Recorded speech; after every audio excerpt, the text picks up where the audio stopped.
definimos también los niveles de organización y definimos lo que eran condiciones y recursos, y vimos también cuáles, o sea, en realidad definimos cuáles son las causas históricas y actuales que explican la distribución de los organismos, y dentro de las actuales vimos condiciones y recursos.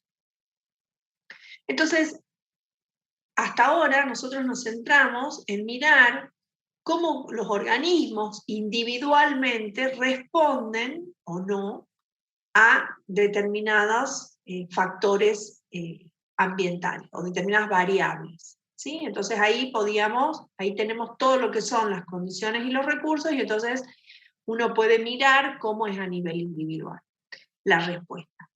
Algo que tienen que tener siempre presente, que es que cuando uno hace un muestreo, o sea, cuando uno hace un experimento y está mirando a nivel individual, uno no puede solamente estudiar un solo individuo, porque en realidad la respuesta que uno está mirando puede estar asociada a ese individuo, a su genética, por ejemplo. ¿Sí? Sabemos que todos los individuos somos distintos. Aun cuando tenemos características que son comunes porque pertenecemos a la misma especie, cada individuo es particular, tiene una combinación genética algo distinta hasta inclusive de sus propios hermanos.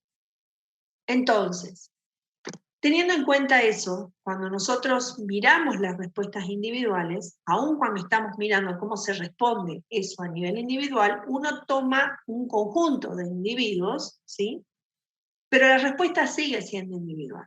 Es decir, si nosotros miramos el crecimiento, estamos mirando la variable respuesta de crecimiento y lo estamos mirando a nivel individual, vamos a tomar una determinada cantidad de individuos y vamos a mirar o a medir esa variable del crecimiento, cualquiera sea la variable que nosotros elijamos. Por ejemplo, la altura, el peso, el diámetro, ¿sí?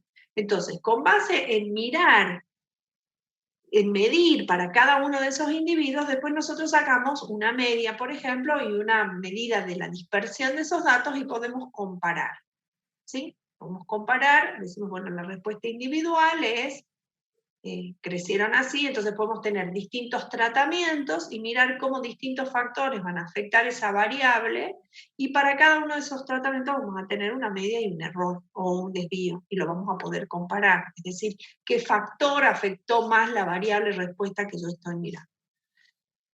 Sin embargo, lo que siempre tienen que tener presente es que la respuesta, o sea, seguimos mirándolo a nivel de individuos, lo que nosotros tenemos es tratar de extrapolar, o de que la respuesta la estamos mirando, o sea, que es realmente una respuesta a un factor, ¿sí? Es decir, si yo quiero mirar el efecto de la temperatura sobre el crecimiento, si yo tomo un individuo, de nuevo, uno puede decir, bueno, puede ser esa respuesta porque ese individuo estaba enfermo, ese individuo era chico, ese individuo, o sea, pero es ese individuo. Si nosotros queremos decir la temperatura afecta el crecimiento, tenemos que tomar muchos individuos para entonces decir, sí, la temperatura efectivamente afecta, porque en todos estos individuos, en este conjunto de individuos, nosotros vimos. Entonces eso es bien importante que tengan presente, no confundir que aun cuando estemos tomando muchos individuos nos cambiamos de nivel, o sea, no estamos tomando una población. ¿Qué es lo que tenemos que ver? Acuérdense que cada uno de los niveles de organización de la ecología está formada por el nivel anterior, pero tiene propiedades distintas que solo se estudian en ese nivel y no en el anterior, ¿sí? Ni en el posterior. ¿Está bien? También hay algo que me interesa que veamos, y es que no necesariamente, uno cuando va subiendo de nivel de organización, es más complejo o es más englobador. Es decir, si uno dice, bueno, yo voy a elegir poblaciones porque incluye individuos, depende de lo que estamos mirando, depende de las preguntas que nos estamos haciendo, porque hay preguntas que se contestan en cada uno de esos niveles. Es decir, no me pueden decir, profesora, yo elegí el tema de ecosistema porque es el nivel más alto. Entonces, ¿cuál es el nivel más alto? ¿Sí?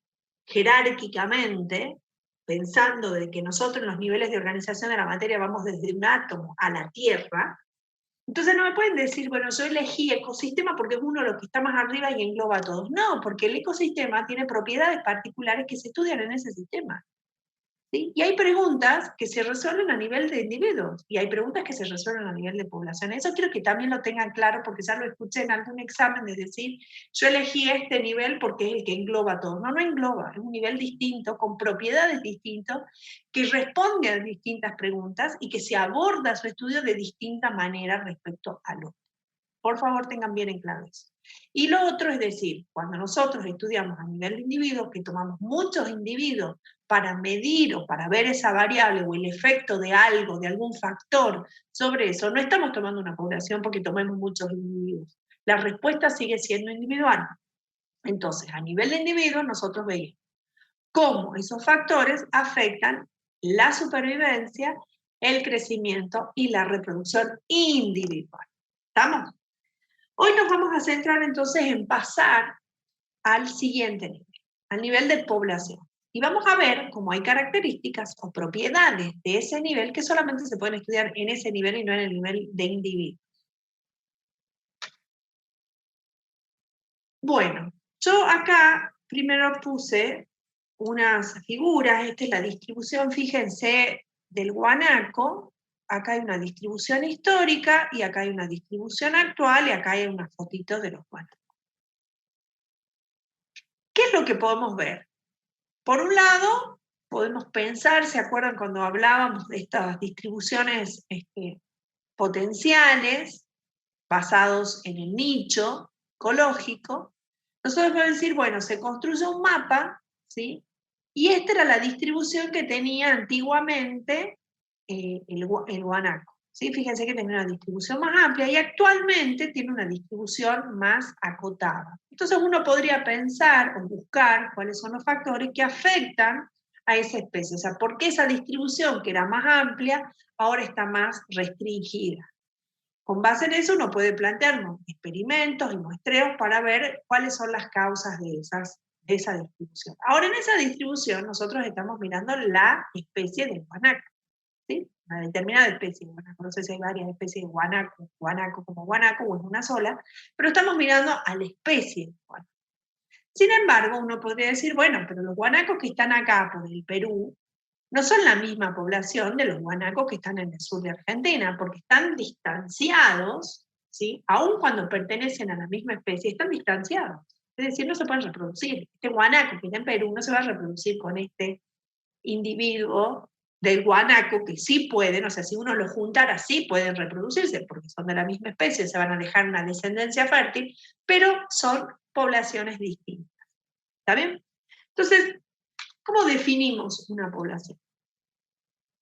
La definición más sencilla es pensar, es decir, que la población es un conjunto de individuos de la misma especie que ocupan un lugar y un tiempo determinado. Están compartiendo. Es decir, con esta definición uno podría decir, bueno, el guanaco de Perú con el guanaco del sur de Argentina son de la misma especie, pueden dejar descendencia fértil, fíjense que además tienen descendencia fértil, pueden dejar descendencia fértil, pero no son una población que esté compartiendo, no son individuos de la misma población, es decir, no están compartiendo el espacio y el tiempo, ¿sí? Porque uno está en Perú y el otro está en el sur. Entonces, con base en eso, uno puede hablar de una población específica, cuando se refiere a la especie, ¿sí? O sea, fíjense que dice conjunto, pero que pongan el punterito, conjunto de organismos con un gran número de características comunes que nos hacen ser de la misma especie, un origen similar, tenemos ancestros comunes, y la ausencia de barreras que impidan el cruzamiento de individuos heterosexuales puestos en contacto, es decir, que son individuos de la especie. Entonces, muchas veces cuando uno habla de una población específica, se está refiriendo a que si uno lo junta, ¿sí? O sea, por ejemplo, como digamos, bueno, individuos de la población de Metán y la población de Salta. Somos una población específica porque nosotros nos podemos cruzar si es que nos encontramos. Pero la primera definición hace más referencia, o como nosotros la abordamos, más en la práctica, a una población local, es decir, a un subconjunto de esta población específica que hace referencia a la especie, determinado por límites espaciales y temporales que además deja descendencia fértil. ¿Sí?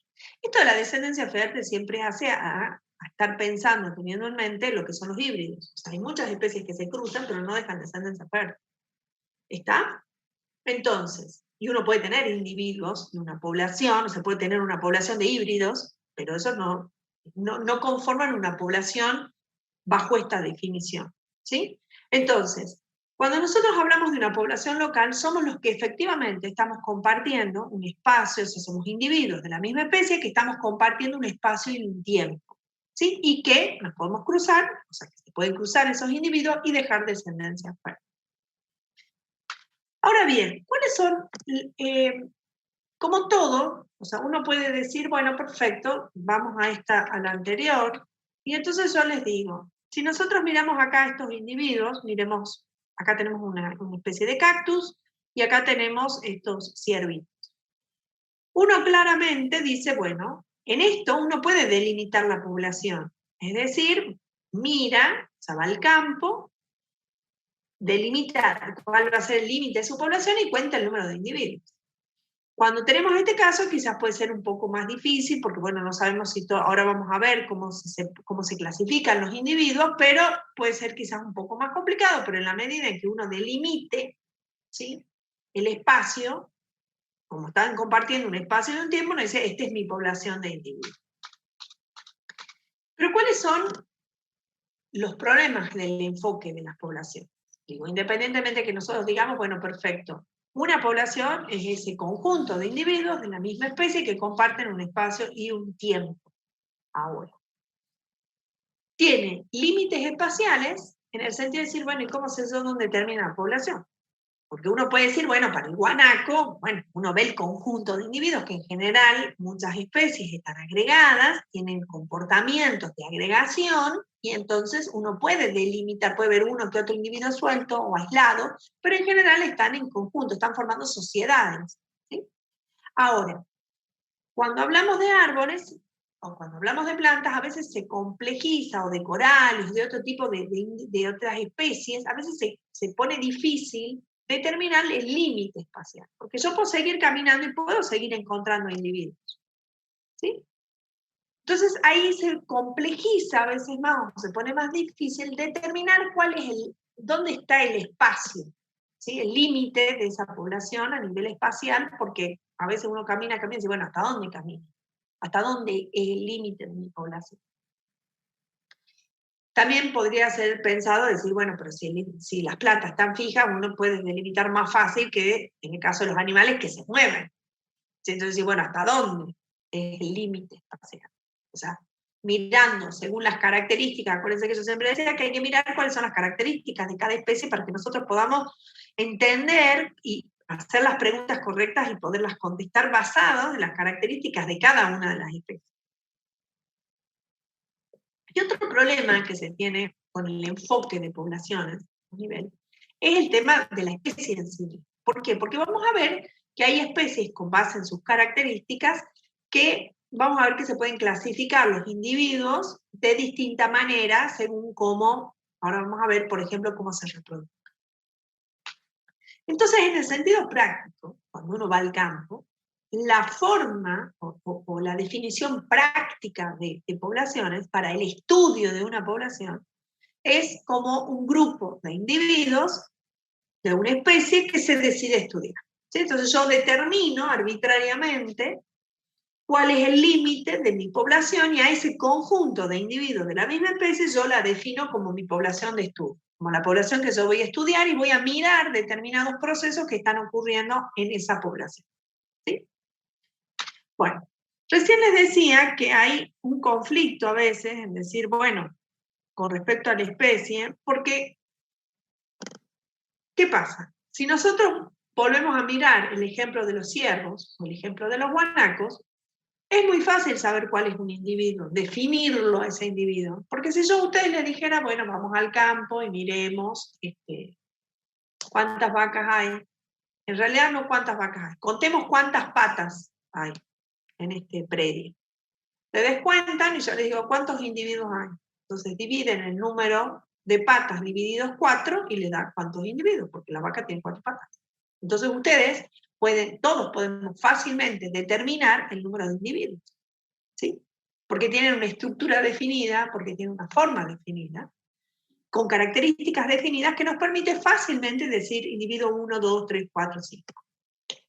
A esos individuos se los denomina, se los conoce como individuos unitarios, en el sentido de que tienen una forma definida desde que es el óvulo, de que el óvulo es fecundado, y tienen un programa de desarrollo predecible, es decir, cuando en el caso, cuando se fecunda un óvulo, a partir de ahí hay todo un programa de desarrollo y termina en un individuo, según la especie, con determinadas características. Ese es un programa de desarrollo predecible, está genéticamente identificado o codificado. ¿Está bien? Ahora, pero por otro lado, que sería el caso este de la fotita que yo le pongo, es fácil. Nosotros acá decimos 1, 2, 3, 4, 5, 6, 7, 8 individuos. Y en este caso de los pinos, uno puede decir un pino, 2, 3 y contar el número de pinos.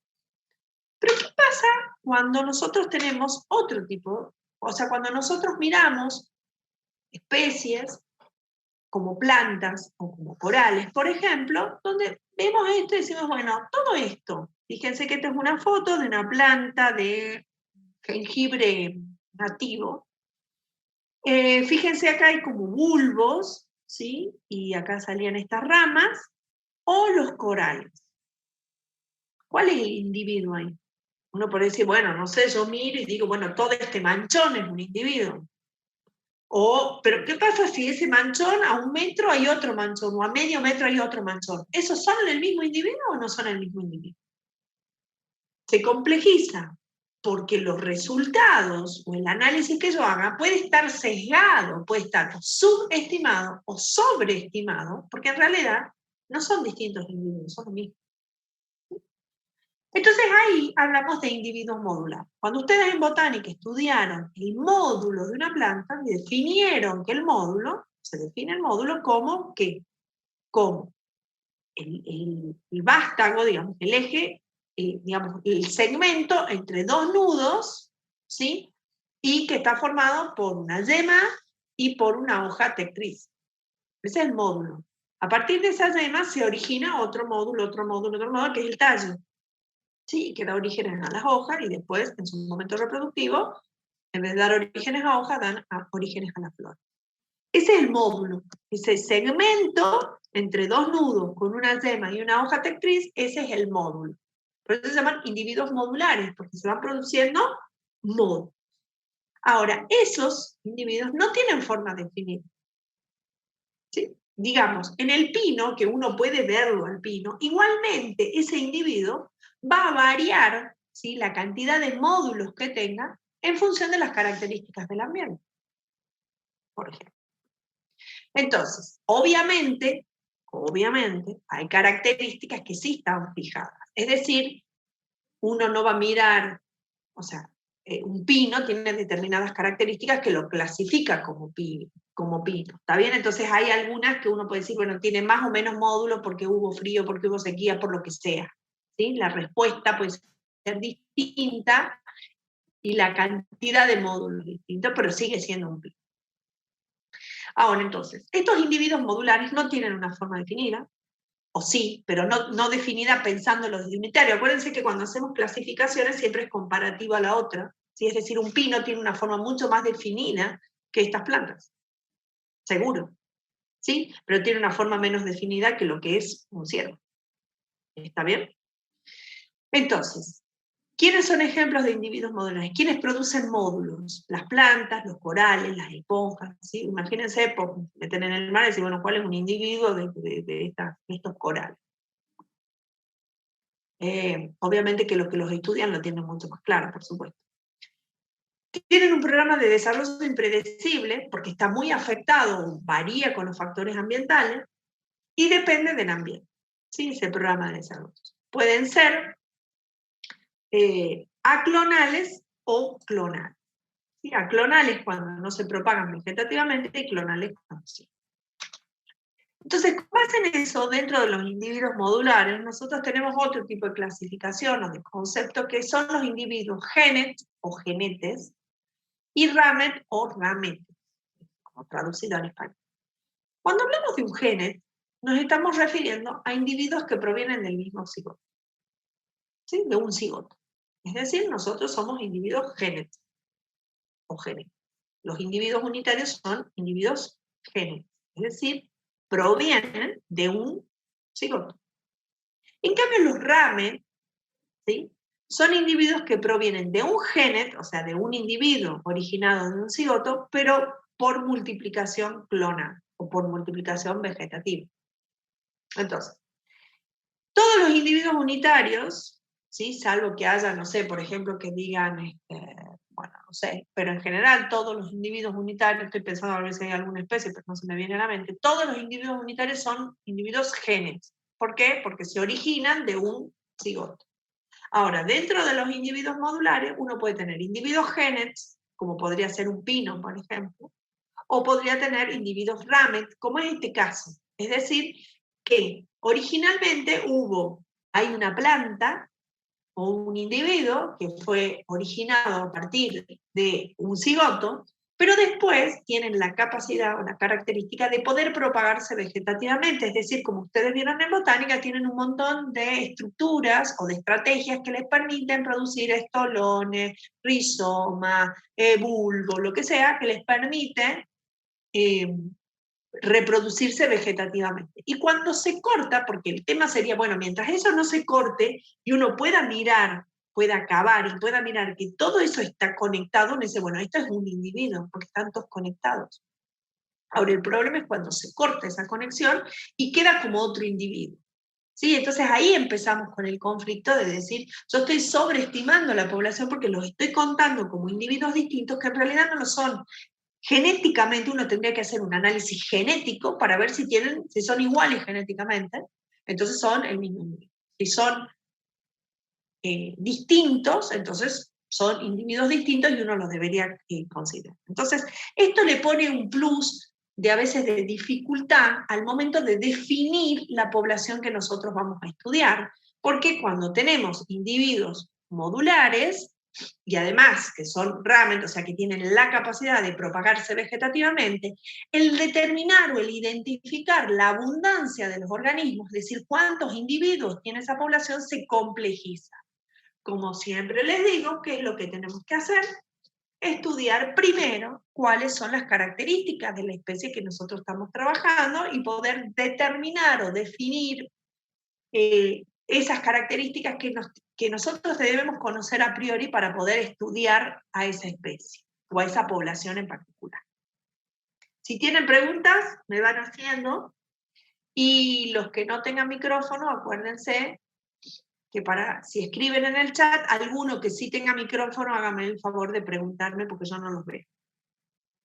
¿Hasta acá vamos bien? Sí, profe. Bueno. Sí, profe. Muy bien. Entonces, ¿qué más tenemos? Digo, todos estos conceptos son importantes a tener en cuenta cuando vamos a estudiar las poblaciones. Por otro lado, nosotros tenemos por un lado, las especies que son anuales, es decir, especies que viven su ciclo de vida. Si nosotros pensáramos cómo clasificamos, por ejemplo, las especies en función de su ciclo de vida. Es súper importante que nosotros sepamos estas características y cómo es su ciclo de vida, porque si no, ¿qué vamos a estudiar? Yo decía, bueno, voy a estudiar el efecto de la temperatura a lo largo de 10 años. Por decir algo, bueno, pero si el individuo se muere en uno, no lo voy a mirar en ese individuo, a lo sumo miraré en individuos sucesivos durante 10 años, pero no en el mismo individuo, porque si el individuo vive un año, pues no. ¿Sí? Entonces, cuando nosotros hablábamos al principio de la importancia de la escala espacial y temporal en la ecología, para los estudios en ecología nos estamos refiriendo que realmente tenemos que conocer cuáles son las especies con las que vamos a trabajar para poder establecer esas escalas espaciales y temporales para que nosotros realmente podamos identificar cómo responden a nivel de individuos o a nivel de poblaciones ante un determinado factor. Entonces, si nosotros pensamos en las especies anuales, nos estamos refiriendo a especies con relación a su ciclo de vida. Su ciclo de vida lo completan en el término de un año, y acá tenemos muchos cultivos y muchos insectos. Especies plurianuales, cuando tardan en completar su ciclo de vida, más de un año. Ahí tenemos muchas plantas, muchos mamíferos, los mamíferos. Y Y en las plantas muchas veces también el término de plurianuales se lo toma como especies perennes, ¿sí? Que viven mucho más tiempo. En realidad el término perenne es el opuesto de caducifolio, es decir, si pierden o no las hojas, pero en general está como muy asociado, cuando uno dice una especie perenne, es una especie de larga vida, o una especie plurianual. ¿Qué otros conceptos tenemos que tener presentes? ¿No pasa? Bueno, ahí. Por otro lado, hay esta clasificación entre especies que son semélparas y especies que son iteróparas. Esta clasificación, o sea, recién clasificamos con base en el ciclo de vida. Si nosotros miramos cuántos eventos reproductivos tiene una especie, las clasificamos en estos dos tipos, en semélparas y en iteróparas.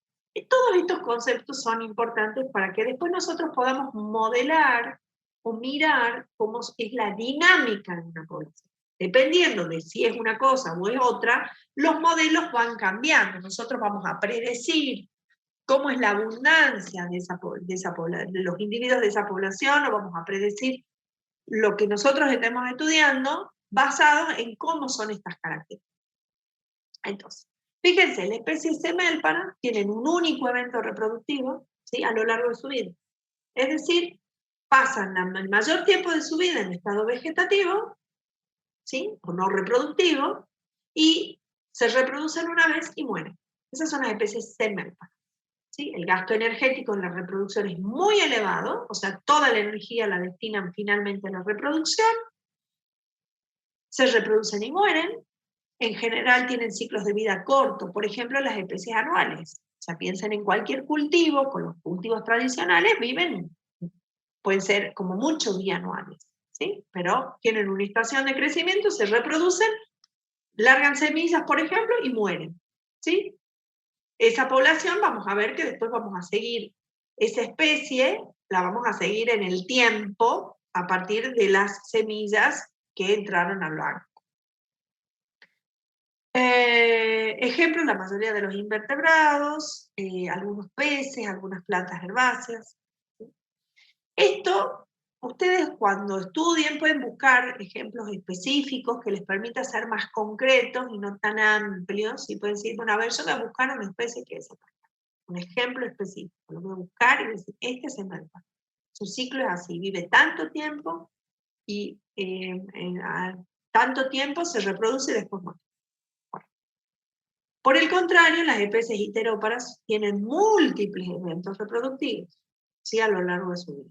Tienen un gasto energético en la reproducción moderado, ¿sí? Porque tienen que seguir creciendo y tienen que seguir sobreviviendo, entonces el gasto energético es menor, moderado, sobreviven en la reproducción y son de ciclos de vida largos, ¿sí? Ejemplo, la mayoría de los vertebrados, las plantas leñosas, árboles, o sea, todos aquellos que tienen inversión en la estructura, ¿sí? Son en general especies iteróparas. Uno ya les podría decir, bueno, empiecen a pensar ejemplos de cada uno y entonces ustedes pueden pensar, sí, ejemplos de especies anuales, perennes, si se reproducen una sola vez, si se reproducen mucho. Y por último, otros dos conceptos que también tenemos que conocer al abordar el estudio de las poblaciones son si son poblaciones con generaciones discretas o con generaciones continuas. ¿Qué significa cuando hablamos de generaciones discretas o continuas? Nos estamos refiriendo a si se reproducen por pulsos, es decir, que existe una época definida del año donde es más probable que ocurra la reproducción, por ejemplo las anuales, ¿sí? O las poblaciones con generaciones continuas donde no existe una época definida del año para la reproducción, por ejemplo las peces. ¿Sí? Puede haber alguna especie que no existe una época definida. Entonces, por pulso es cuando en determinados momentos ocurre la reproducción, mientras que en la continua puede ocurrir en cualquier momento del año. Veamos este ejemplo, ustedes lo tienen en el libro. Fíjense acá, ¿qué es lo que tenemos representado en este esquema? Por un lado, fíjense que acá está representado el ciclo de vida, ¿sí? De una especie. Acá hay dos figuritas, dos esquemas, ¿sí? El ciclo de vida de una planta, y acá hay una mosca. Entonces, fíjense que lo que tenemos, en el eje de las Y nosotros tenemos el output reproductivo, es decir, que estén en reproducción, que se reproduzcan, y acá tenemos el tiempo del ciclo de vida. Entonces, fíjense que en este esquema general, en esta figura en general, nosotros primero tenemos, desde que nace hasta que comienza la reproducción, hay toda una etapa que conocemos como juvenil, ¿sí? O fase denominada de crecimiento, ¿sí? En donde no hay reproducción. No importa cuántos estímulos haya, no se reproducen. Eso lo vieron en fisiología. Es decir, en el estado juvenil no importa cuántos, salvo que nosotros reviertamos, como se diga, el estado de juvenil, nosotros, por ejemplo, le apliquemos hormonas o hagamos algo que avance en su desarrollo, no responden a los estímulos de, por ejemplo, para la floración. En especies de día largo, de día corto, o en especies que necesitan vernalización, aun cuando estén las condiciones para que ocurra la floración, no ocurre porque están en una etapa del desarrollo donde todavía no se activa. Es lo mismo que yo les diga, bueno, un niño de 5 años, ¿se puede reproducir? No, porque está en una etapa del desarrollo donde no se puede reproducir. ¿Sí? Bueno, después tenemos, fíjense, en esta representación, un rango que es la fase reproductiva, es decir, acá tenemos todos los individuos, ¿sí?, que se pueden reproducir. Nos está representando, fíjense al principio, ¿sí?, como es menor, es una curva gaussiana, donde la media está representando, por ejemplo, que dirigiéramos, bueno, entre los 20 y 25 años, o entre los 18 y los 30 años. ¿Sí? A partir de acá uno ya podría pensar, bueno, empieza la senescencia, empieza, ¿sí?, la reproducción a ser menor, y acá con etapas más tempranas también es menor. Y posteriormente entramos en una fase, que es la fase ya post-reproductiva, que hasta la muerte, ¿sí?, supongamos que es una muerte por senescencia, o sea, por vejez, no por ningún otro factor, y entonces fíjense que en esta etapa ya tampoco hay reproducción, ¿sí?, porque también fisiológicamente ya no responden a la reproducción. Con base en este esquema general, fíjense que acá podemos poner todo lo que recién vimos. Es decir, fíjense, por un lado, en este caso, las dos primeras están representando especies que son anuales, es decir, que viven un año. Este tiempo, fíjense que ahí dice 1, un año. ¿Está bien?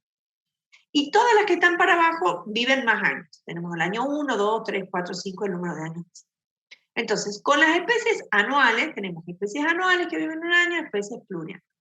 Dentro de las anuales podemos tener especies semélparas y especies iteróparas. Es decir, semélparas dijimos que es que tienen un solo evento reproductivo y se mueren. Y acá, como ejemplo, yo puse ejemplo insecto. Podrían buscar ustedes un ejemplo de algún insecto o de alguna especie, que fíjense cómo de largo que es su fase juvenil, o sea, casi durante todo el año están en un estado juvenil, y hasta que entran en la etapa reproductiva, se reproducen y acá mueren. Pero también tenemos especies anuales que son iteróparas. Por ejemplo, acá hay una especie del género Bombus, la pueden buscar, o pueden buscar a ver si hay otro ejemplo, donde la etapa juvenil es muy cortita, o sea, rápidamente, una vez que eclosionan esos huevos, la etapa juvenil dura muy poquito y rápidamente pasan a un estado adulto reproductivo. Y entonces a lo largo de ese año se reproducen varias veces, ¿sí? Independientemente de la época se van reproduciendo. Este es iteróparo, ¿ven que lo ven que es como continuo? Este es como un pulso, este es como más continuo a lo largo de todo el año. Entonces dentro de las anuales podemos tener semélparas o iteróparas. En el caso, por ejemplo, vamos a las plurianuales. Tenemos acá una iterópara, fíjense que es por pulso, 1, 2, 3. Cada año tiene un pulso reproductivo en una época determinada. Entonces hay una primera etapa juvenil, por ejemplo, que dure un año, y posteriormente cada año, por pulso, en una época determinada, se reproduce. Al año siguiente se vuelve a reproducir en esa época y así. Muchas plantas y muchos animales son iteróparas.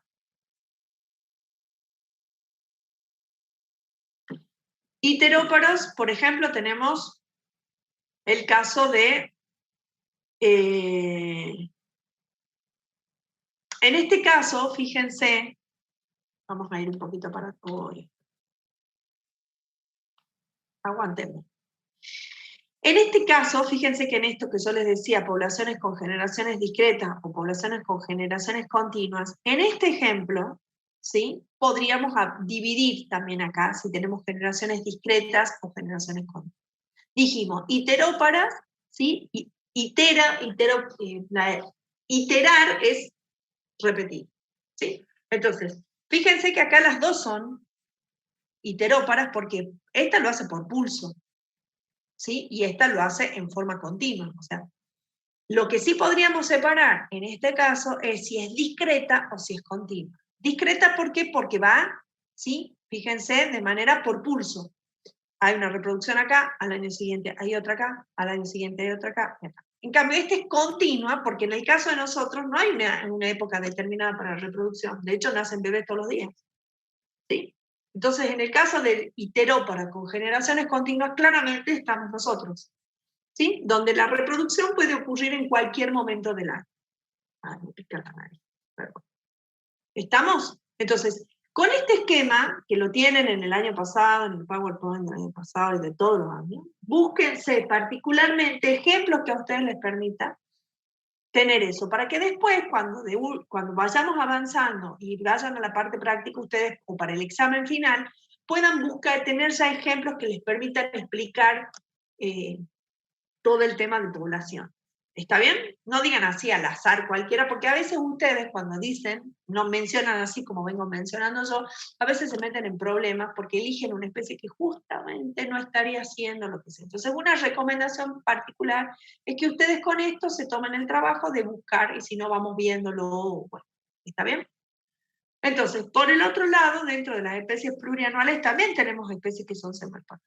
Por ejemplo, acá tenemos los bambúes, los salmones, los ágaros. Son especies que viven mucho tiempo, o la determinada cantidad de tiempo que viven. Pero fíjense que viven casi toda su vida en estado vegetativo. Y tienen un solo pulso de reproducción y se mueren. O sea, los ágaves, cuando larga la vara, después se mueren. Esos individuos se mueren. ¿Está? En el caso de los salmones, lo mismo. Los salmones viven, o sea, los salmones tienen esa dinámica que van a desovar donde ellos nacieron, río arriba. Entonces van los salmones río arriba hasta donde nacieron, desovan y dejan los huevos y se mueren. Entonces esos huevos eclosionan y vuelven río abajo y después vuelve a pasar. Esos son especies semélpatas, es decir, que tienen solamente un evento reproductivo a lo largo de su vida y se mueren. ¿Está? Entonces fíjense de buscar ejemplos y de aplicar y de ver cómo estos conceptos que recién veíamos, cómo los podemos aplicar a todos. Bueno, entonces, Bacon habla, ¿sí? Ya vimos entonces cómo nosotros podemos clasificar a estos individuos que nos van a permitir entender y saber cómo estudiar esas poblaciones, porque como son distintas, tienen características distintas esas especies, o sea, los individuos de esas especies tienen características distintas. No es lo mismo cómo yo voy a abordar el estudio de una población, si es una especie que se reproduce por pulso, si es una especie que se reproduce continua, si es una especie que es unitaria, si tiene individuos unitarios o si tiene individuos modulares que a su vez se reproducen vegetativamente. Todas esas características que se las remarcamos desde el primer día de clase hasta el último, tienen que tenerlas presentes porque el abordaje o las preguntas que nos hagamos van a variar o van a cambiar en función, o los experimentos que nosotros diseñemos, o nuestra escala espacial y temporal va a variar basado en estas características. Entonces, perdón, Bacon habla de lo que se llama la verdad ecológica de la vida y hace referencia, cuando habla de la verdad ecológica de la vida, es que dice que las poblaciones antes, o las poblaciones ahora, perdón, son igual a las poblaciones, al tamaño de las poblaciones, a la población anterior, más los que nada más los nacimientos, menos las muertes, más los que llegan, menos los que llegan. Es decir, él dice que uno puede estimar el tamaño de una población ahora, sabiendo cuánto era el tamaño de la población en un tiempo previo. ¿Y a eso qué tenemos que saber? Si nosotros, N, fíjense que es el tamaño de la población o la abundancia. ¿Cómo medimos la abundancia? El número de individuos o la densidad de individuos. Entonces, ¿Yo cómo puedo determinar esa densidad de individuos? O sea, dijimos, bueno, perfecto, nosotros sabemos que nuestra población es un conjunto de individuos de la misma especie que comparten un espacio en el tiempo y dejan descendencia fuera. Definimos cuál es nuestra población local, ¿sí? Definimos en nuestro espacio, este es el tiempo, o el tiempo va a ser de acá hasta acá. Y entonces nosotros, con base en todas esas características, bueno, decimos, bueno, ¿cómo es el tamaño de esta población? El tamaño de esa población va a estar determinado por el tamaño de la población antes, más quiénes, los que nacen, o sea, quiénes aportan a una población. Si yo les digo, bueno, la población de Salta está creciendo, ¿qué significa? ¿Qué significa si yo les digo una población está creciendo? A ver, ¿alguno me puede decir? Que el número de nacimiento aumenta, fue Claro, aumentando. que hay ¿No? más individuos, y está creciendo, no dice, bueno, será que hay más individuos, hay más nacimientos, perfecto. Muy bien. Pero también en una población, más ahora que está todo globalizado, también puede aumentar. ¿Por qué? Porque llegue gente. Piensen en los censos, ¿sí? En los censos lo que se hace es registrar el número de individuos para saber cómo está nuestra población, cuántos individuos somos, cuánta población es, cómo estamos estructurados, cuántos hombres, cuántas mujeres, qué edad hay, si estamos escolarizados, ¿no? Hay un montón de preguntas en los censos. ¿Está bien? Desde el nivel poblacional, entonces uno puede decir, bueno, perfecto. Se pregunta si son inmigrantes, si no, si dónde vivían, ahora dónde viven, dónde es su lugar de trabajo, ¿sí? Entonces, el tamaño de una población puede aumentar por los nacimientos o por los que vienen, por los inmigrantes, por los que llegan, pero puede disminuir por los que se mueren, ¿sí? A mi tamaño poblacional, se mueren una determinada cantidad, quedan menos, o por los que se van. ¿Está? Bueno.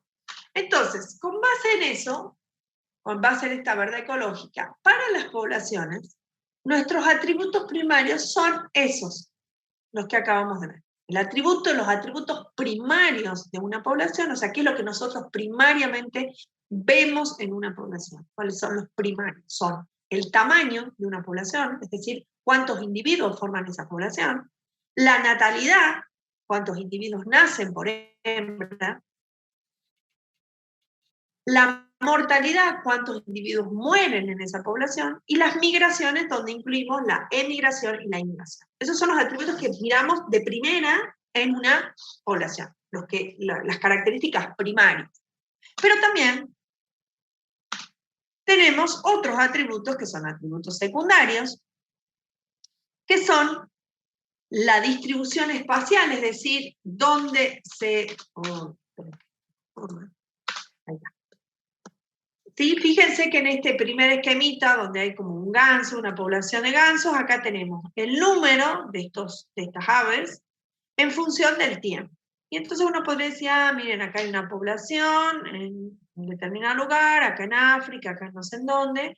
Y entonces uno podría decir, mira, en 1980 había pocos individuos de estas poblaciones, de cada una de estas poblaciones, pero con el tiempo parece que fue aumentando el número de individuos y acá sube, baja, qué sé yo, acá quedó medio baja con pocos individuos y acá más baja. Y uno podría entonces buscar cuáles son los factores que afectan o cuáles son los factores que han determinado esa abundancia, ¿sí? A nivel poblacional. Cuando miramos los atributos secundarios, también es importante saber cómo están distribuidos esos organismos. ¿Sí? Sí, ahora vamos a ver los tipos de distribución espacial, pero también las poblaciones, no solo es cómo están distribuidos espacialmente, sino que nosotros en las poblaciones también podemos estructurar por edad o por tamaño. Es decir, fíjense acá, tenemos estructurada una población por masculinos y femeninos, y acá tenemos en el eje de las edades, y acá tenemos el porcentaje, ¿sí? Entonces fíjense cómo nosotros a la población la podemos separar en machos y en hembras, y a su vez también podemos decir, bueno, qué edades tiene, o sea, una es proporción sexual y la otra es estructura por edades. Nosotros podemos decir, bueno, en una población, perfecto, nosotros tenemos recién nacidos, niños entre, no sé, recién nacidos hasta 1 año, niños de mayores de 1 año hasta 10 años, ¿sí? Cómo se estructure la población. Porque nosotros, para poder predecir cómo va a afectar un factor, también es importante, y sabemos que va a afectar según la estructura que tenga. Es decir, cuántos niños, cuántos adultos, cuántos inocentes. Piensen, por ejemplo, cuando uno ve los videos de las grandes cacerías, qué sé yo, de los grandes carnívoros, cómo eso afecta y cómo el ataque del depredador depende mucho a quién va a atacar, cuál es su presa. Por ejemplo, el tamaño.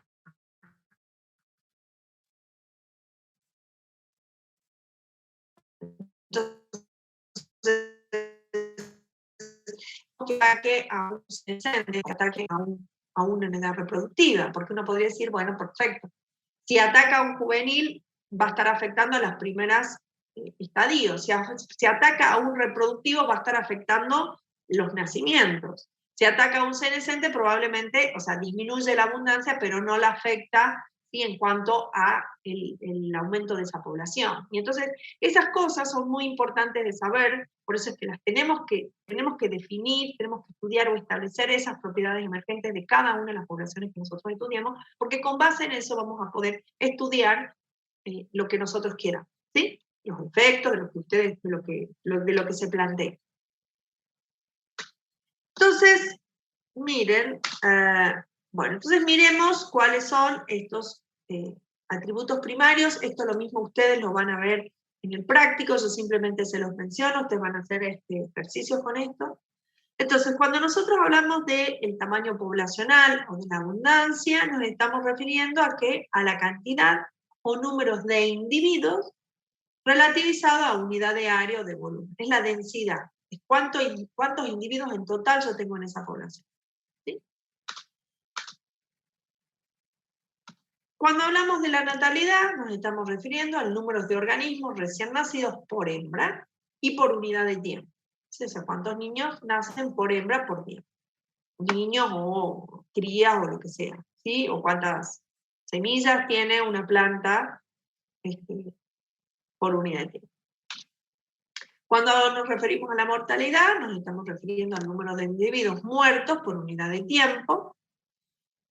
Y cuando hablamos de mortalidad, a veces también hay que distinguir si la mortalidad está ocurriendo por senescencia, ¿sí? Eso sería por la vejez, por el ciclo ontogénico propio, ¿sí?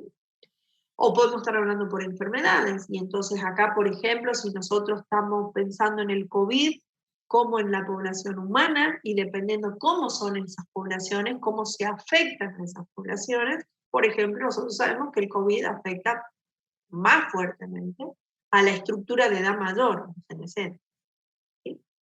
También podríamos ver por ataques de depredadores qué grupo etario está más afectado por los depredadores. ¿Sí? Cuando hablamos de las migraciones, entonces nos estamos refiriendo a números de individuos que entran o salen de una población, y entonces hablamos de la inmigración o de la emigración.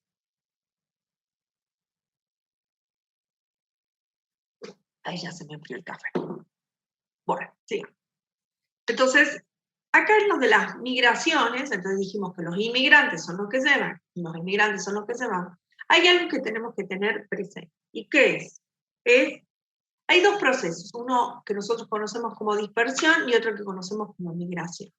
Cuando hablamos de dispersión, en realidad nos estamos refiriendo a movimientos de individuos en diferentes direcciones, ¿sí? Y puede eso implicar movimientos o no, dependiendo de cómo sea la especie que estudiemos. Puede ser activa, por ejemplo, nadar, entonces nadan para un lugar determinado o en cualquier dirección, volar, o de forma pasiva puede ser transportada por el viento o por el agua. Piensen en las semillas, las dispersiones que salen para cualquier lugar, y eso, por ejemplo, puede estar determinado por la velocidad del viento. Entonces, que se hayan ido para allá depende porque el viento sopló de este lado, ¿sí? No porque es algo, no es un movimiento direccional establecido. En cambio, cuando hablamos de las migraciones, piensen en los individuos que migran, piensen en las ballenas, piensen en las aves, ¿sí? Son movimientos direccionales de un conjunto de individuos de una especie. El número de individuos que entran, bueno, inmigración que pasa. Entonces ustedes piensen en las ballenas, en la época reproductiva, como por ejemplo a Puerto Madryn vienen a tener sus crías las ballenas. Eso es un movimiento migratorio. Cuando los españoles vinieron, o cuando los europeos vinieron a América, esos son movimientos migratorios, ¿sí? Con una dirección determinada. En cambio, la dispersión es más al azar, es determinada o influida por determinados factores que pueden ser, como les digo, que el viento sopló dirección norte-sur y para allá fueron las semillas, y si hubiera cambiado viene para otro lado. Todos esos factores van a afectar a la población, van a afectar al tamaño de la población, van a afectar a cómo respondan a determinados factores, ¿sí? Entonces, cuando nos referimos a los atributos secundarios, vamos a hablar, dijimos, de la distribución espacial. Y entonces, ¿a qué hace referencia la distribución espacial? Nos están diciendo cuál es el arreglo que tienen esos organismos, esa población en el espacio, en la naturaleza. ¿Sí? ¿Qué tenemos? Tres tipos de distribuciones. Distribución al azar, ¿sí? La distribución al azar tiene dos supuestos. El azar es eso, que uno puede ir y puede encontrar un individuo acá, allá, donde no hay ningún patrón establecido. ¿Cuáles son los dos supuestos que cumple una distribución al azar? Por un lado, es que todos los puntos de este espacio, ¿sí? Todos, tienen la misma probabilidad de ser ocupados por un organismo. Si nosotros decimos que todos esos puntos tienen la misma probabilidad, es que no hay diferencia en el ambiente, o sea, el ambiente es homogéneo, es decir, que todos tienen los mismos recursos. Si pensamos en unas plantas, es decir, bueno, en este lote, en este espacio, en donde yo delimito, todo ese espacio puede ser ocupado por un individuo. ¿Por qué? Porque es homogéneo, o sea, tiene agua, tiene nutrientes, tiene luz, tiene todo. Es homogéneo. Y el segundo supuesto es que la presencia de un individuo en cierto punto en el espacio no afecta la ubicación de otro individuo. Es decir, que no hay interacciones entre individuos. Es al azar. El que llegó se estableció y listo. ¿Sí? Esos son los dos supuestos. Que la ocupación de uno no afecta al del lado. Llegó otro, por ejemplo, se dispersaron las semillas, germinaron dos y salieron dos acá, ya es al azar, por eso se llama al azar. La segunda forma de distribución es regular o uniforme, donde hay una homogeneidad también en el ambiente, es decir, cualquiera se cumple el primer supuesto del azar, es decir, que cualquier punto de ese espacio tiene la misma probabilidad de ser ocupado, pero en este caso, la distribución, o sea, en este caso sí hay interacciones, que son interacciones negativas, como son, por ejemplo, la competencia, la interacción, la predación. Es decir, aun cuando todos pueden ser ocupados, en realidad, como sí hay interacción, por ejemplo, un individuo elimina competitivamente al otro, queda este individuo. Y entonces, esta distribución que uno la ve regular o uniforme, fíjense que la ven bien, o sea, como que todos los individuos están distribuidos de la misma manera como son los cultivos. Los cultivos tienen una distribución regular, uniforme. Uno los siembra a determinada distancia en la línea y en las hileras. ¿Está bien? De tal manera que se evitan esas interacciones negativas. Entonces, en la distribución regular uniforme, el ambiente es homogéneo, pero hay interacciones negativas que determinan entonces que no pueden quedar dos individuos acá, sino que quedan distribuidos regularmente. Y la tercera es la distribución agregada o contagiosa, que fíjense que es más como manchones, donde se asume que, ¿cuáles son los dos supuestos? Que el ambiente es heterogéneo, es decir, que no todos los lugares tienen la misma probabilidad. Por ejemplo, pensemos en que, bueno, no hay disponibilidad de agua, o no hay nutrientes, que eso está distribuido heterogéneamente en el ambiente. Y además que hay interacciones, o la segunda esta tiene una o la otra, una puede ser o que el ambiente es heterogéneo, por eso están distribuidos así en forma de manchones, o que hay interacciones positivas, como pueden ser mutualismo, simbiosis, agregaciones sociales o todas, que hacen que los individuos estén agregados. Cuando pensamos en animales, la distribución agregada está muy asociada al comportamiento social, ¿sí? Es decir, donde hay un harem, donde hay un macho, donde tienen las hembras y están distribuidos de manera agrupada, ¿sí?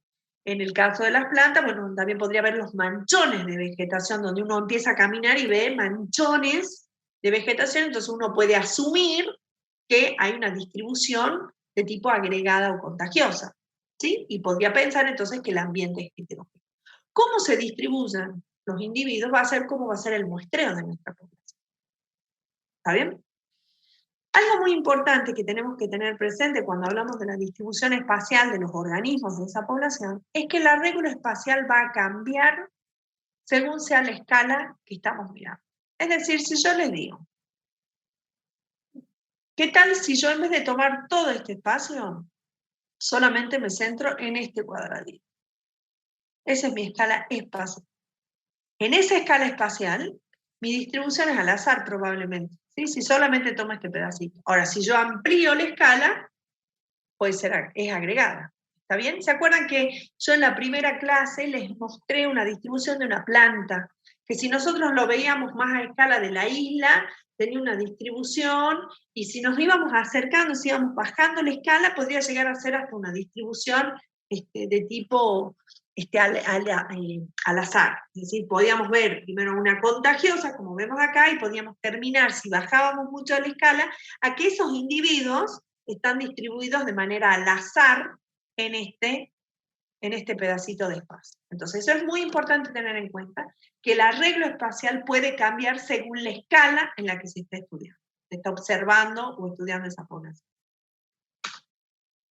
Bueno, ¿qué más tenemos? Teníamos, no sé por qué no. Otras características o atributos secundarios de nuestra población a tener en cuenta al momento de estudiarla son, lo que recién decíamos, estructura por edades o por tamaño. La edad y el tamaño son atributos individuales muy significativos en todos los animales y plantas que poseen organización social porque contribuyen a especificar la posición social de un individuo, por ejemplo, en el caso de los. ¿Qué es lo que hay que tener presente? La estructura por edades o tamaños, piensen que todos estos son atributos que nosotros lo estamos viendo a nivel de poblaciones. ¿Por qué? Porque yo la abundancia no la puedo ver a nivel del individuo, porque el individuo es uno. ¿Cómo yo puedo mirar la abundancia de individuos solamente en el nivel de poblaciones?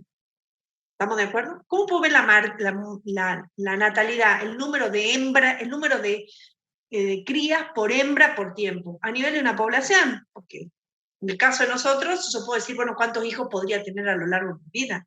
Pero si yo quiero contar, yo tengo que contar todas las mujeres reproductivas y decir cuántos hijos por hembra tienen por tiempo. Eso solamente se puede ver a nivel poblacional.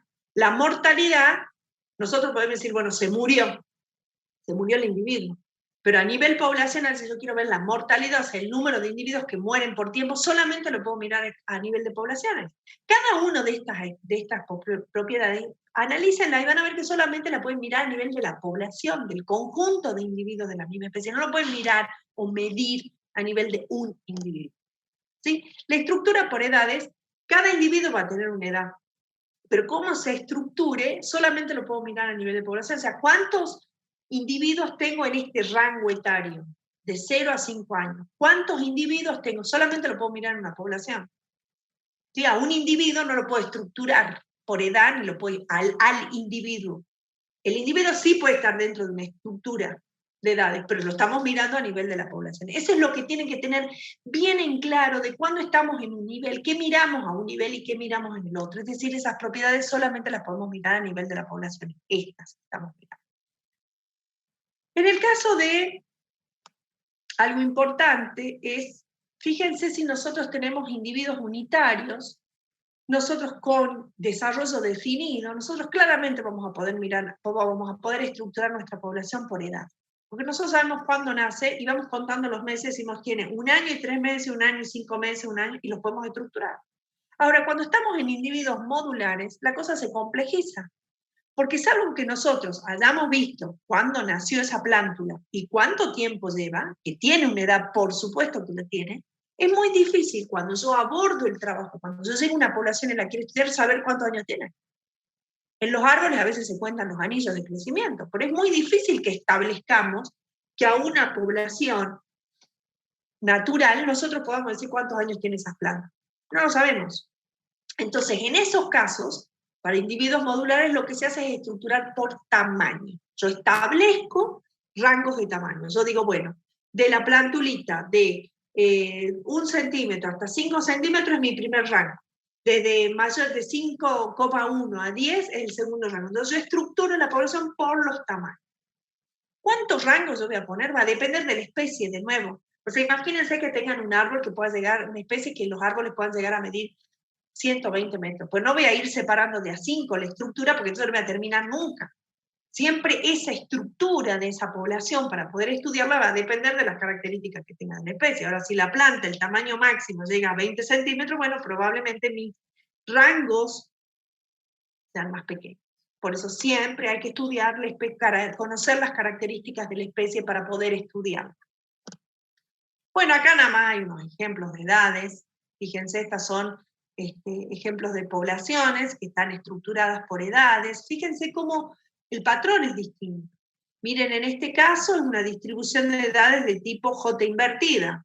Es decir, acá tenemos la frecuencia, o sea, la cantidad de individuos por cada una de estas clases de edades. Fíjense que va de 0 a 20, a 40, 60, ¿sí?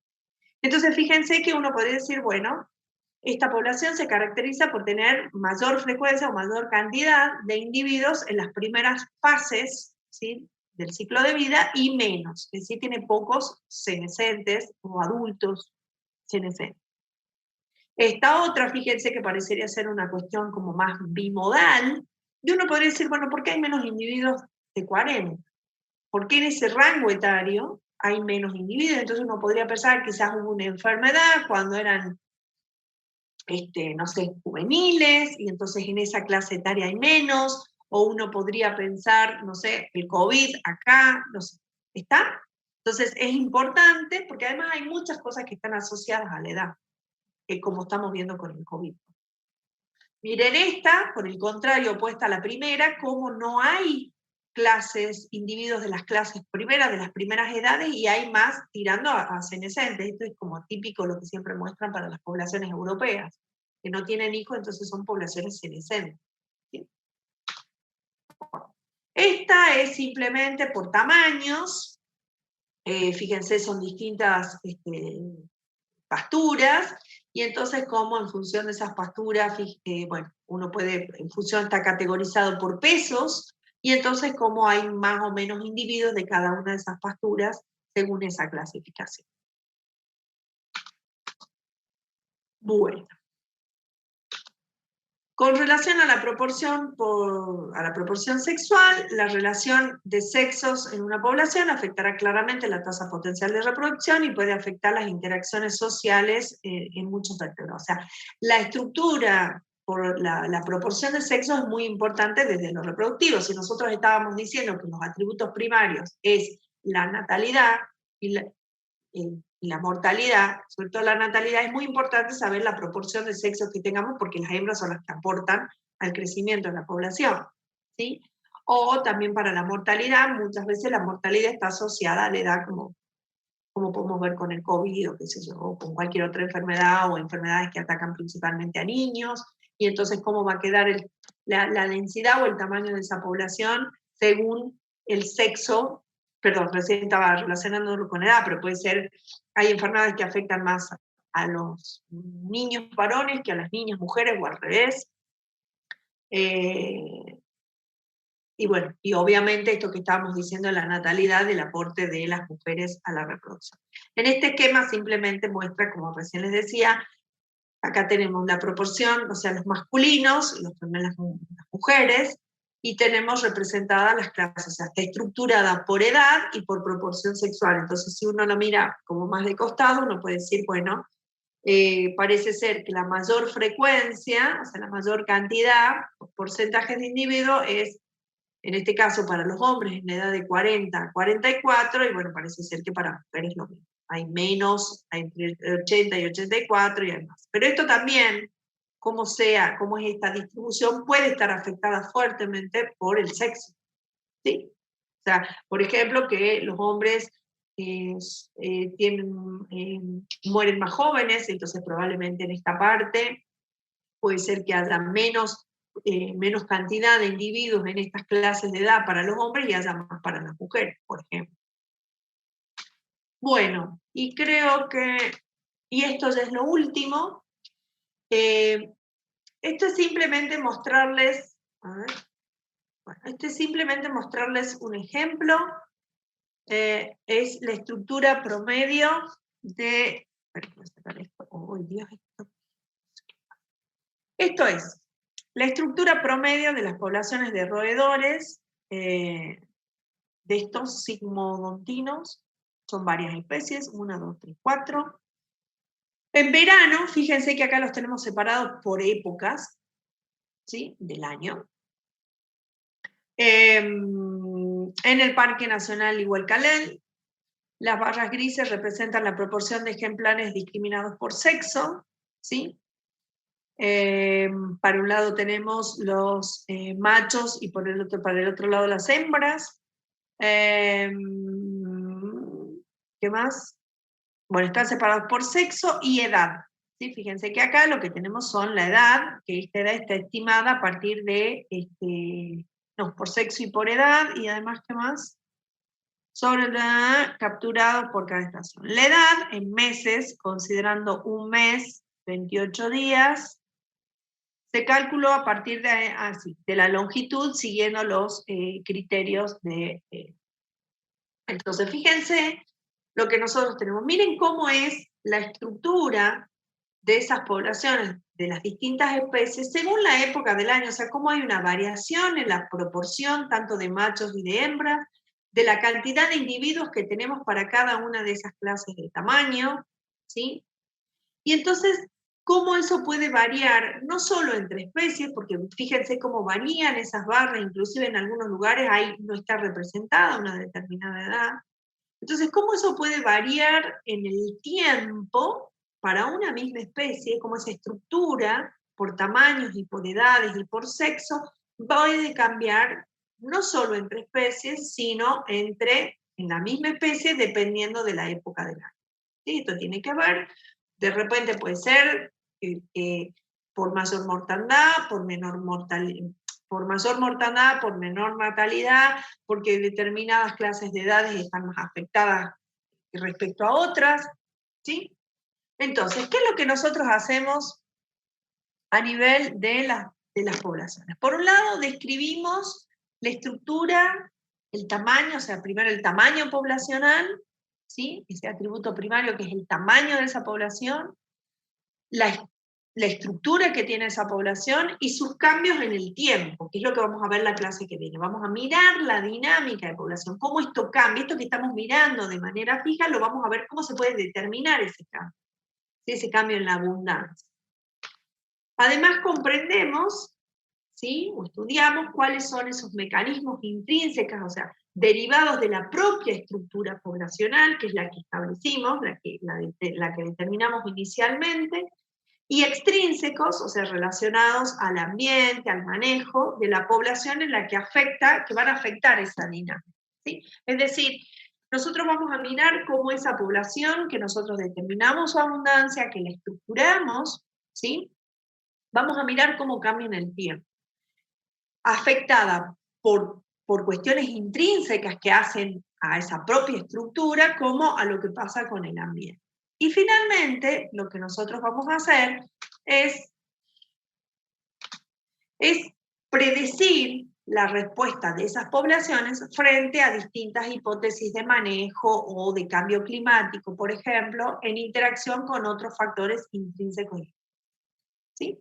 También acá, por ejemplo, en esos factores extrínsecos también pueden estar las interacciones con otros individuos, ¿sí?, que van a afectar a esa población. Cuando nosotros miremos depredación, competencia, podemos estar hablando para competencia dentro de la misma especie, pero también entre especies distintas, y entonces eso cómo va a afectar a la dinámica de esa población, ¿sí? Y vamos a ver cómo entonces esas interacciones van a depender también de cómo esté estructurada esa población y cómo va a afectar según el tamaño, o según el individuo qué tamaño tiene o qué edad tiene, o si es macho o si es hembra, ¿sí? Entonces, nosotros conociendo nuestras poblaciones, determinando sus propiedades emergentes, tanto primarias como secundarias, a partir de allí vamos a estar mirando, ¿sí? Primero hacemos toda esa descripción, ¿sí?, de estos atributos, después eso nos va a permitir entonces entender o comprender esos mecanismos,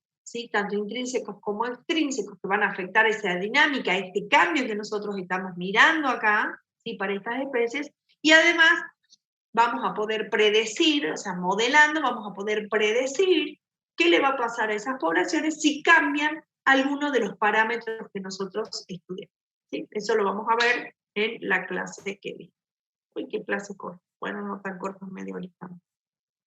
A ver. ¿Está? El tema de estrategias, que en realidad es un tema de la unidad 1, estrategias adaptativas, lo vamos a ver la clase que viene, porque quiero que veamos primero unos conceptos de la dinámica poblacional y de ahí vemos. O sea, la clase que viene lo que vamos a hacer es mirar cómo cambian esas poblaciones en el tiempo, cómo se estudian, qué modelos nos permiten estudiar, basado en estas características que vimos inicialmente, cómo son los individuos o cómo son las especies, cómo se clasifican. Con base en eso vamos a poder ver esos modelos y trabajar, lo mismo lo van a hacer en la práctica, y vamos a ver el tema de estrategias adaptativas. ¿Preguntas de esto? Quiero que tengan bien claro, por favor, cuando se pongan a leer esto y a mirar, si cada una de esas propiedades la pueden ver en el nivel anterior y van a ver que no, que solamente la pueden ver en un nivel de poblaciones, de ese conjunto de individuos, no la pueden mirar a nivel del individuo solo. ¿Sí? Cuando uno mira crecimiento individual, está mirando cuánto crece con alguna variable individual, es decir, el peso, la altura o lo que sea. Cuando uno mira el crecimiento poblacional, está mirando cuántos individuos se aumentan o se incorporan a esa población. ¿Sí? Esa población puede estar aumentando, puede estar constante, es decir, que la cantidad que nacen es igual a la cantidad que mueren, o los que llegan igual a los que se van. ¿Sí? Entonces la población está constante, el número de individuos es constante. Puede aumentar, que va a aumentar o porque nacen más o porque llegan más, o puede disminuir si se mueren más de los que nacen o se van más de los que llegan.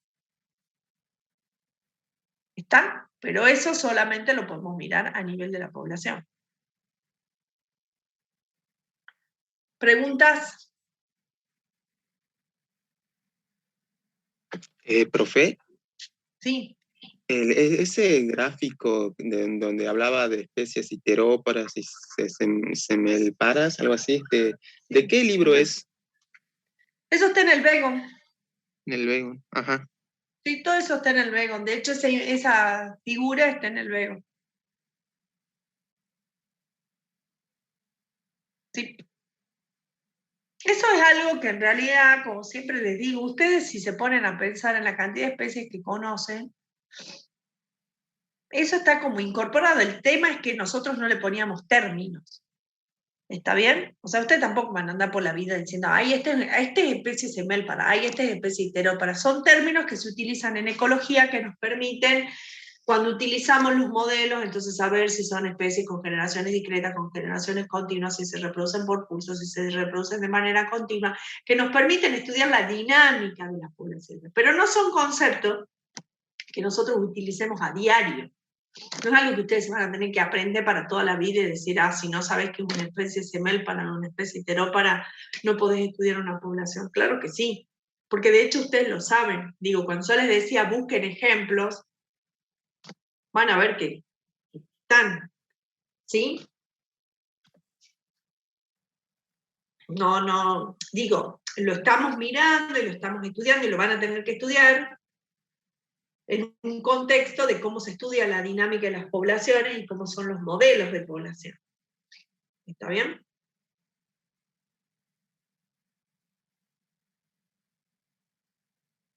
¿Alguna otra pregunta?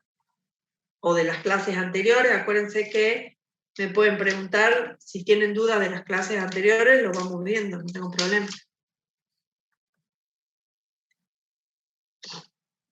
Si no hay preguntas, si no hay dudas, el video en realidad que se subió, es el video que yo, de la clase que yo di para agronomía, así que pueden ver algunos ejemplos más agronómicos, así que ustedes pueden, como yo les decía, yo siempre se los digo a los agrónomos también, que busquen ejemplos que a ustedes siempre, para toda la materia, es muy recomendable. Siempre me pasa en el final que les digo, a ver, dame un ejemplo. Pero ese ejemplo ustedes lo tienen que haber pensado, lo tienen que tener claro. Y el ejemplo tiene que, ejemplificar la parte teórica que ustedes están diciendo. Búsquense cosas claras, ¿sí? Ejemplos claros, simples, que digan, mira, esto no hay lugar a duda de que esta es una especie así, o que esta es así, o que esta le pasa esto, esta le pasa lo otro. ¿Está bien?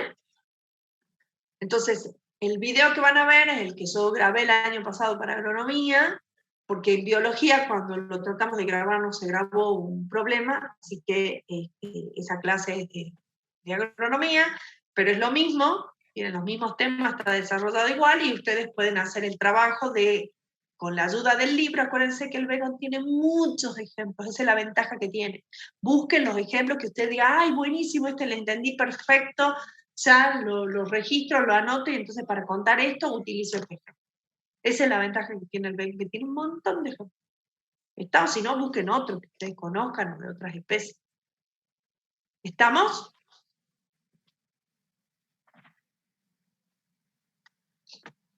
¿Listo? Bueno, si no hay más preguntas o de dudas de las otras clases, los libero entonces, clase corta. Acuérdense que yo en la teoría, por ahí en las otras, en la teoría en el video que ustedes pueden ver más diapositivas y más cosas. Acuérdense que yo este año lo que decidí es que estas clases son de que yo tomo algunas y discuto algunos temas que necesito que les quede bien claro. ¿Está bien? Digo, si leen el libro hay mucho más información que la que yo les acabo de dar. Pero bueno. Listo, entonces, los libero. Nos vemos el martes que viene. Acuérdense que el martes que viene vemos la segunda parte de poblaciones, que es todo lo que es dinámica poblacional. Vamos a ver todo lo que son modelos. Ese es otro video. Los videos están separados de poblaciones en este video, que es la primera parte, y en el segundo video, que es toda la parte de dinámica poblacional. Así que escuchen el video, o bueno, o lean, estudien, hagan todo para la parte de dinámica. Los veo el martes que viene. Hasta luego. ¿Eh? ¿Qué me dijiste, Víctor? Bueno, chao. Creo que fue chao. Bueno. No, me despedía nomás. Bueno. Los veo el martes que viene. Cuídense y estudien, por favor. No se dejen estar. Hasta luego, profe. Gracias. Chao, Gracias, chao. profe. Hasta luego. No, de nada. Que anden bien. Chao, chao. Voy a cerrar.